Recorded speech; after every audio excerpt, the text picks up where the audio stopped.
नमस्कार, मैं विभा तिवारी सेहत इंडिया में आपका स्वागत करती हूँ, जहाँ पर हम आपकी स्वास्थ्य समस्याओं की चर्चा करते हैं और विशेषज्ञों से बात करके उन्हें दूर करने का उपाय ढूंढते हैं। तो आज की हमारी एक बहुत ही कॉमन समस्या है जिसे हम फ्रोजन शोल्डर कहते हैं या हिंदी में कहें तो ठंडा कंधा कहते हैं। तो आज हम डॉक्टर भूमिका Gupta Apollo hospital greater Noida से ये जानने की कोशिश करेंगे कि फ्रोजन शोल्डर होता क्या है और इससे हम किस तरीके से बच सकते हैं और इसका इलाज क्या है। तो डॉक्टर, आपका हमारे प्रोग्राम सेहत इंडिया में बहुत ही स्वागत है। और सबसे पहले तो आप यही बताइए कि फ्रोजन शोल्डर या ठंडा कंधा होता क्या है। फ्रोजन शोल्डर या ठंडा कंधा आजकल की बहुत ही कॉमन प्रेवलेंट कंडीशन है। इसमें कुछ नहीं, जकड़न और एक सूजश होती है कंधे के around.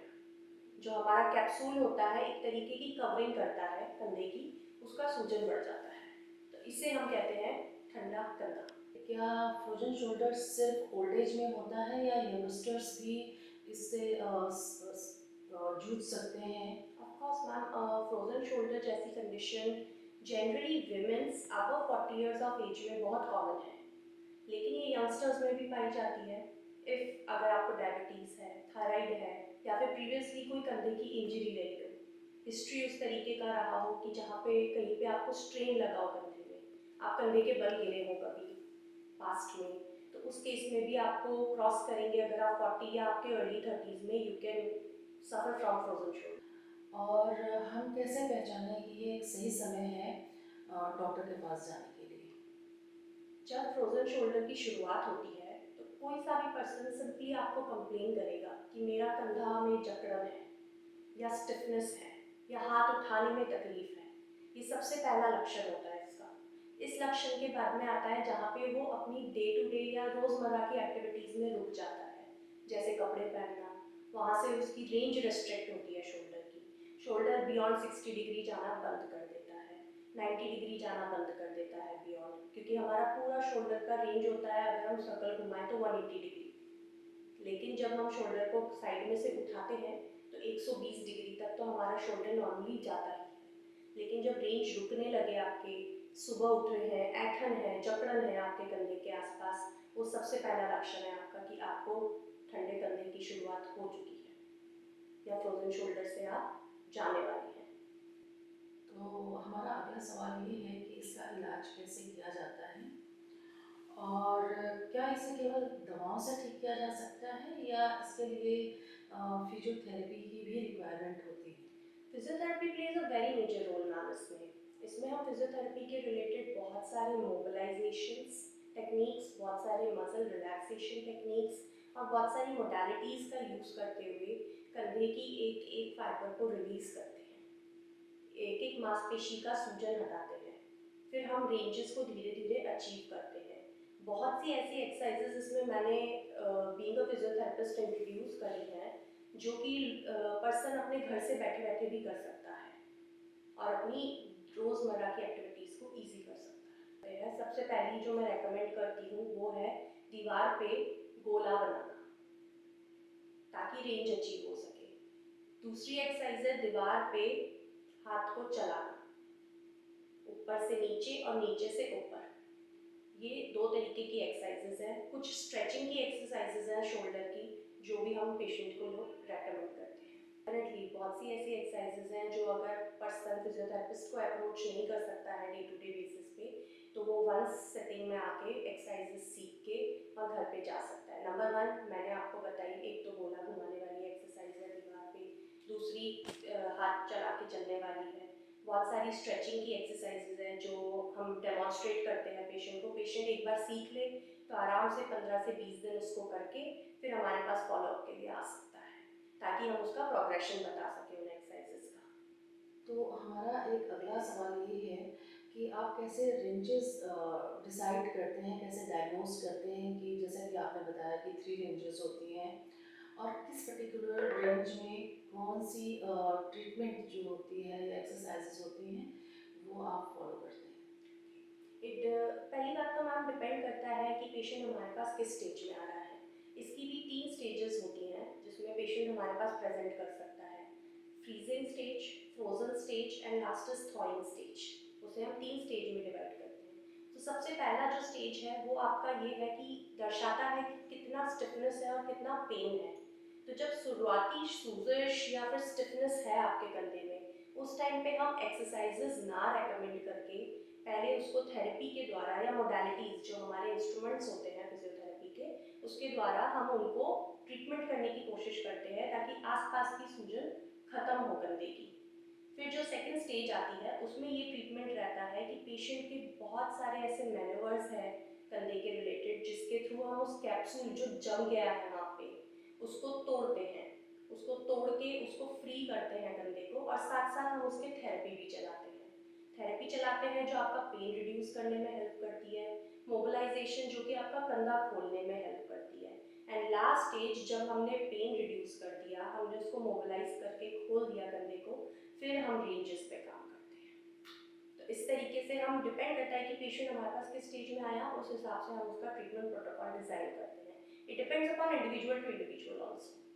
So just suppose some patient is coming in first stage, तो आप इसको थोड़ा सा एलोबरेट करिए कि उसके ट्रीटमेंट में कितना टाइम लगेगा और वो क्या उम्मीद करें कि वो कब तक ठीक हो जाएगा। If the patient is coming at first stage, पहली बात तो the pain threshold of a patient depends varies from individual to individual. किसी का कम सहनशीलता होती है, किसी की ज़्यादा सहनशीलता होती है, तो उस अकॉर्डिंग प्रोटोकॉल को डिज़ाइन करते हुए कि उसे थेरेपी की पहले ज़रूरत है या उस स्टेज पे हम डायरेक्ट मैनुअल मोबिलाइजेशंस के साथ भी जा सकते हैं या नहीं जा सकते हैं, ये डिसीजन हम पेशेंट या इंडिविजुअल को देखते हुए ही लेते हैं। इफ हमारे पास इमेजिन करिए जीरियाट्रिक पॉपुलेशन आ रही है, a lady who is 92 years old और मे बी 80 इयर्स ओल्ड, तो उस पर हम ये नहीं चाहेंगे कि हम पहले ही मोबिलाइज करके उनका पेन और बढ़ा दें, because she is already suffering, she is already coming us to release her suffer. तो हम वो ना करके पहले उनकी सूजन को खत्म करेंगे, फिर हम मोबिलाइजेशन फेज पे जाएंगे। यही हमारे पास अगर दूसरा इंडिविजुअल आता है जो कहता है no I can bear pain, because it's really a painful condition for a person not doing his day to day activities और डे टू डे नीड्स नहीं कर पा रहा है, वो इतना स्टिफ हो चुका है या वो अपनी शर्ट तक नहीं डाल पा रहा है, अपना हाथ नहीं डाल पा रहा है अपनी शर्ट में। तो उस स्टेज को देखते हुए या फिर उनकी स्थिति को देखते हुए हम मोडालिटीज या थेरेपीज को डिजाइन करते हैं। आइदर वी डिसाइड डायरेक्टली कि हाँ इस पेशेंट का मोबिलाइजेशन कर लें, या फिर इस पेशेंट को हम पहले पेन रिड्यूस करें so that he can be better relieved, then after we can go for the mobilisation also at the same time. और अगर कोई पेशेंट यंगस्टर ही है और वो सेकेंड फेज में है इन फ्रोजन शोल्डर, तो उसका ट्रीटमेंट कितना टाइम लेगा और मेडिकेशन क्या क्या होता है इस दौरान। मेडिसिन अपना रोल प्ले करती हैं जो डॉक्टर्स प्रिस्क्राइब करते हैं। Okay, being a physiotherapist and physiotherapist point of view से देखा जाए, यंगस्टर्स या जेरियाट्रिक पॉपुलेशन और mid age population if we say, तो ये डिविडेशन उस तरीके से नहीं चल रहा है। ये डिविडेशन चल रहा है कि पेशेंट पहले तो कैसे प्रेजेंट कर रहा है हमारे पास, उसका पेन थ्रेशोल्ड क्या है, मतलब सहन करने की शक्ति दर्द को, या उसके रेंजेस कितने रेस्ट्रिक्ट हो रखे हैं, उसके अकॉर्डिंग हमने हमारा बहुत सारे मोडालिटी लाइक इंटरफेरेंशियल थेरेपी होती है हमारे, अल्ट्रासाउंड होता है, these are very much beneficial in these cases. This can be used to treat a patient but varying according to their stage of suffering. तो जस्ट इमेजिन करिए कि कोई पेशेंट लास्ट Point stage में आया है, final yes, stage में आया where the है। ranges are completely blocked. Yes, Yes. तो क्या कोई चांसेस होते हैं बिल्कुल परफेक्टली नॉर्मल होने के। Yes. मैम देखिए, भगवान ने जो आपको ओरिजिनल कंधा बना के भेजा है, उतनी रेंज अगर ना भी अचीव हो पाए, पर किसी की हम लाइफस्टाइल को सुधार पाए या किसी को हम 80 to 90% भी रिलीफ दे पाए उसकी डे टू डे एक्टिविटीज में, that's the main target of ours being a physiotherapist, to improve the quality of life of a person, okay, in order to complete his day to day basic needs, so that he should not be or she should not be dependent on anybody else for his day to day activities. तो अगर कोई patient हमारे पास अगर 90 range से 120 भी achieve करता है, if not achieving 180 also, but 120 that's the biggest achievement of that patient who is suffering from this condition. So we think कि हम इतने से इतना भी पहुंच पाए तो वो हमारे लिए बहुत ही बड़ा अचीवमेंट होता है। We don't guarantee कि हम 180 करके मिरेकल कर देंगे, तो इसलिए So it is better, according to it is better कि आप फर्स्ट स्टेज में ही डॉक्टर को Yes, अप्रोच करें, of course. सो आप जल्दी से रिकवर कर पाएँ और Yes. नॉर्मल कंडीशन में आ पाएँ। Yes. तो अगर हम इंडियन मेंटल थिंकिंग की बात करें, इंडियन सोच की बात करें, तो normally 60% of our population is suffering from हमारी बैकबोन में दर्द हो रहा है, शोल्डर पेन हो रहा है, and they are taking it very normal. तो आप क्या सजेस्ट करेंगे कि जैसे 2 दिन 4 दिन हफ्ते भर तक दर्द हो रहा है करने में, तो वो नॉर्मल है, या थोड़ा सा इससे लिमिट बियॉन्ड जाती है तो that can be frozen shoulder और आपको इमीडिएटली डॉक्टर के पास विजिट करना चाहिए? Yes. So इस बात पे मैं ये कहना चाहूँगी कि किसी बॉडी के किसी भी पार्ट का दर्द इज़ वेरी वेरी क्रूशियल, उसको आप कभी नज़रअंदाज मत करिए, चाहे वो कंधे का हो चाहे बैक का हो। जैसे ही कंधे का दर्द उठे तो हमको सबसे पहले तो ये देखना चाहिए कि इसका कारण क्या हो सकता है। इसका कारण कहीं मेरा हार्ट का तकलीफ तो नहीं है, या इसका कारण कहीं मेरी पुरानी चोट तो नहीं है, किसी किसी भी वजह से हो सकता है। पर उस दर्द को पहचानना और उस दर्द के साथ सही जगह अप्रोच करना, either physiotherapist, either a doctor, one should go and consult as soon as possible. क्या स्विमिंग फ्रोजन शोल्डर की कंडीशन में हेल्प करती है, या फिर हमें स्विमिंग को टोटली अवॉइड करना चाहिए हम फ्रोजन शोल्डर से अगर सफ़र कर रहे हों तो? फ्रोजन शोल्डर जैसी कंडीशन या फिर कोई और कंडीशन भी ले लीजिए, this is called as hydrotherapy. जो भी पानी से रिलेटेड होता है हमारा एक्टिविटी, उसे हम फिजियोथेरेपी में हाइड्रोथेरेपी कहते हैं। हाइड्रोथेरेपी में अगर आप फ्रोजन शोल्डर वाला पेशेंट हैं और आप अगर स्विमिंग पूल में जा रहे हैं, तो सबसे पहले तो आपके हाथ का वजन माइनस हो गया है। अब उसमें आप कोई सी भी एक्टिविटी करेंगे, अपना कंधा चलाएंगे, तो वो आपके लिए ईजी होएगा। सो आई वुड डेफिनेटली रेकमेंड, अगर स्विमिंग आती ही है तो आप स्विमिंग ज़रूर कर सकते हैं। तो Swimming is the one of the activity which one can cultivate, of course, depending upon their range. धीरे धीरे ranges अपने आप खुलने लगती हैं, because there is a complete hand movement, 180 degree hand movement होता है जब हम swimming कर रहे होते हैं. Our entire shoulder complex comes into the play. so according to you, swimming is Swimming kind is of therapy recommended. in It's a frozen kind of a shoulder. therapy, yes, of course. अभी हम बात करते हैं myths के बारे में। आप हमें कुछ ऐसे मिथ्स के बारे में बताइए जो आपके पास आने वाले पेशेंट्स आपसे शेयर करते हैं about frozen shoulder. So various myths जो आपने मुझसे पूछा कि लोग क्या क्या सोच के आते हैं इस कंडीशन के बारे में।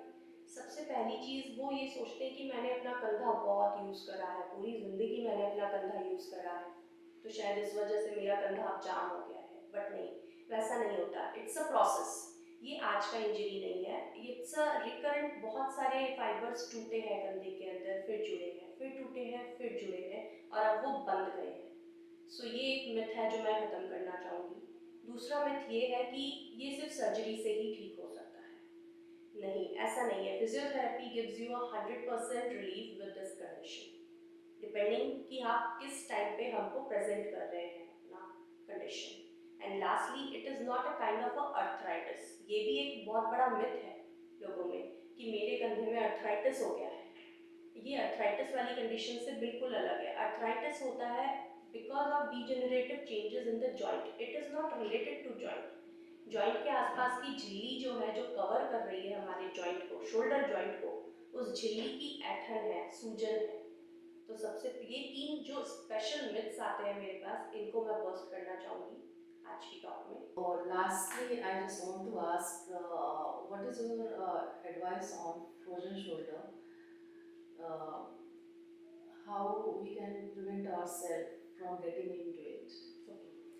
जैसे ही आपको तकलीफ शुरू हो, सबसे पहले अपने नियरेस्ट एंड दी फिजियोथेरेपिस्ट को दिखाइए, नियरेस्ट एंड पे जो भी है available, so that you can get best treatment at most. Then secondly, take care कि आपका diabetes and sugar level control में रहे।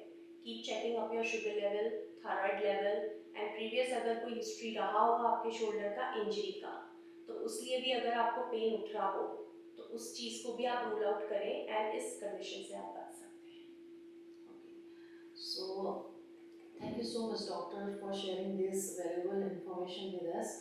और मैं ये उम्मीद करती हूँ कि हमारे दर्शकों को आज की हमारी इस बातचीत से बहुत ही फ़ायदा मिलेगा। और अगर आपके पास ऐसी और भी स्वास्थ्य समस्याएं हैं तो आप वो हमारे साथ शेयर कर सकते हैं और हम आपको विशेषज्ञों से मिलकर उससे जूझने और उससे बचाव के तरीके सजेस्ट करेंगे। और अगर आपके आसपास कोई इस समस्या से जूझ रहा है तो आप हमारे चैनल को ज़रूर शेयर करें, सब्सक्राइब करें। Thank you so much.